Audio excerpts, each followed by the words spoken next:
यह कहानी उन दिनों की है जब एक काली घनघोर जंगल थी और उसी जंगल में एक भयानक दिखने वाली और झूला झूलने वाली चुड़ैल रहा करती थी। दरअसल चुड़ैल को झूले की लत लग गई थी और वो झूला झूलती थी और वह झूले पर झूलते हुए गीत गाती थी।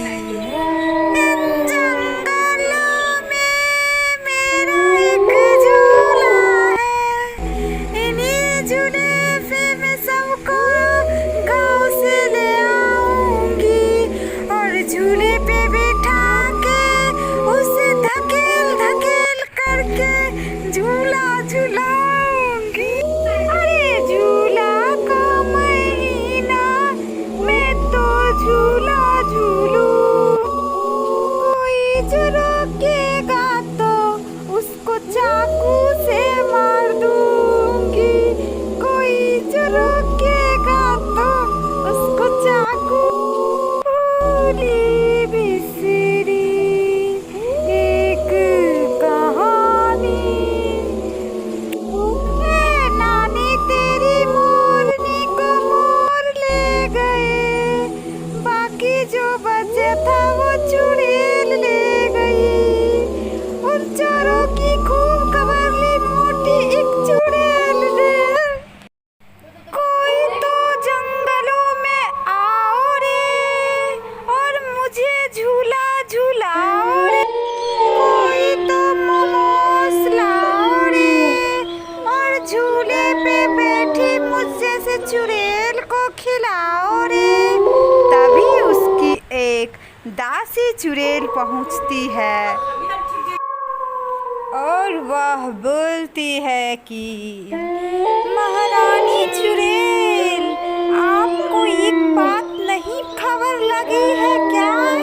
तभी वह झूले पे झूल रही चुड़ैल बोलती है, कैसी खबर?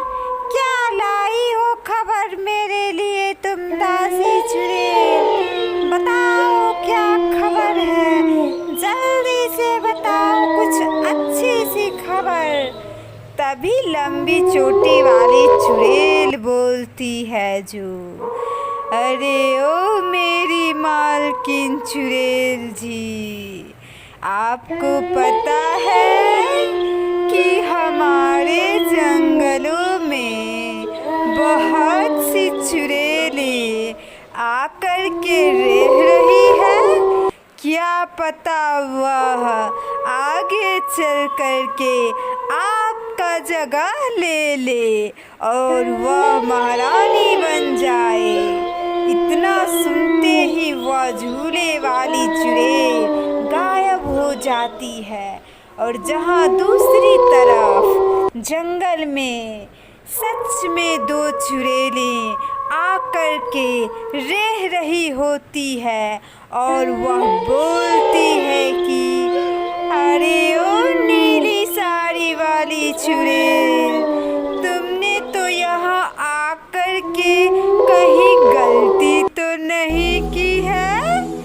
तो भी नीली साड़ी वाली चुड़ैल बोलती है, अरे ओ सफ़ेद साड़ी वाली चुड़ैल, तुम्हें ऐसा क्यों लगता है कि हम यहाँ आकर के गलती कर दिए हैं?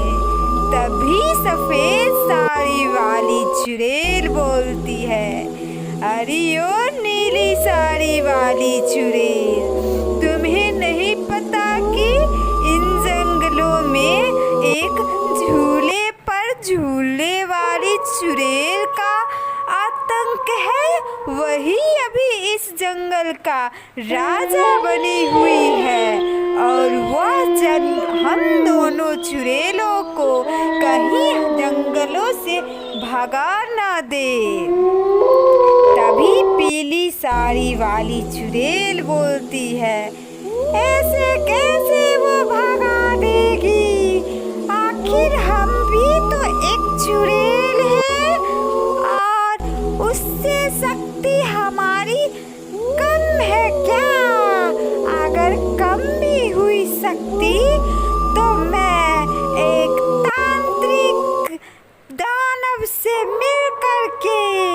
घोर तपस्या करके अब कुछ शक्तियाँ हासिल कर लूंगी।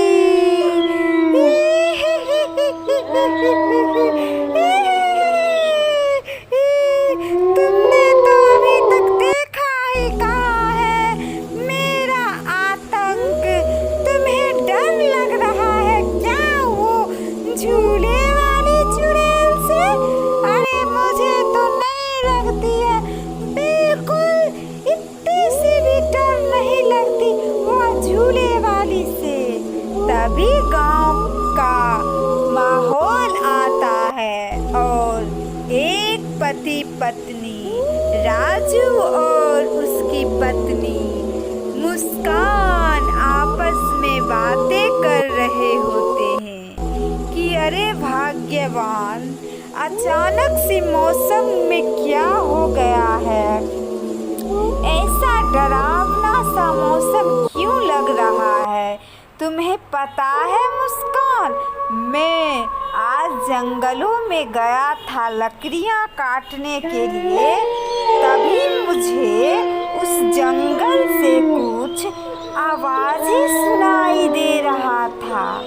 मैं तो बहुत ही डर गया था और मैंने सोचा कि कहीं उस जंगल से निकल कर के चुड़ैल आ गई तो वह मुझे कच्चा चबा जाएगी। तभी एक और जंगल में 3 सर वाली खूंखार चाकू लिए, तेज धार वाली चाकू लिए एक 3 सर वाली, जो बहुत ही डरावना दिखने में लग रही थी। ऐसा लग रहा था कि वह मानो तुरंत किसी मानव का खून पीकर आई हो। वह उसका शरीर खून से लाल लग रहा था और वह चुड़ैल बोल रही थी कि आज तो मैंने एक आदमी को मारकर उसका खून पी ली हूँ। अब इन्हीं चाकू से इन सारे गाँव वालों को मैं मार डालूंगी और फिर मैं इन जंगलों की महारानी चुड़ैल बन जाऊंगी। मैं तो महारानी चुड़ैल बन जाऊंगी। और मैंने भी सुना है कि इन जंगलों में झूले पर झूलने वाली चुड़ैल का राज चल रहा है। अब मैं आ गई हूँ तो मैं उस झूले वाली चुड़ैल से पहले दोस्ती का हाथ बढ़ाऊंगी और उससे मैं दोस्ती करूंगी। तभी गांव वालों को भी इन बात की भनक लग जाती है कि जंगलों में कुछ तो घटनाएं हो रही है। लगता है कि इन गांव पर फिर से मुसीबतों का पहाड़ टूटने वाला है। तभी उनमें से एक बूढ़ी दादी माँ बोलती है कि अरे तुम लोगों को पता है कि इन जंगलों में आखिर क्या हो रही है? कोई तो कुछ बोलो, या तो कोई जाकर के तांत्रिक को बुलाओ, तभी तो हमारे गांव की रक्षा हो सकती है। तो सुनो ना, पहाड़पुर गांव में एक महान तांत्रिक बाबा रहते हैं। यह मैंने सुनी थी अपनी माँ से। वह तांत्रिक बहुत